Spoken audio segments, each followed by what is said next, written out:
Assalaamu calaykum waraxmatullaahi wabarakaatuh. Ma xasuusan kartaa inta mar ee aad ka maqnaatay iskuulka xilligaadii waxbarashada? Haddaba gabadha lagu magacaabo Ashteni Balmer oo ah ardayad Amerikaan dhib kuma qabto inay ka jawaabto su'aashaas, waayo weligeedba maalin kamaysan maqnaanin iskuulka nolosheeda.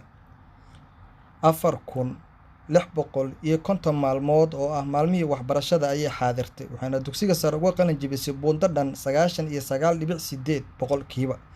Waxayna sidaas ku heshay deeq waxbarasho oo qiimaheedu dhan yahay $430,000 Mareykanka ah, si ay waxbarashadeeda uga sii dhammaystirato machadka loo yaqaano Rensselaer College, kaasoo qiimaha lagu dhigto sanadkii uu dhan yahay $30,000 ilaa $70,000 inta u dhaxaysa. Waxay ku leedahay joogtay oo xaqiiji fahamka aad ka haysatid inuu ku gaarsiin karo guusha. Assalaamu calaykum, intaan dib ka kulmayno.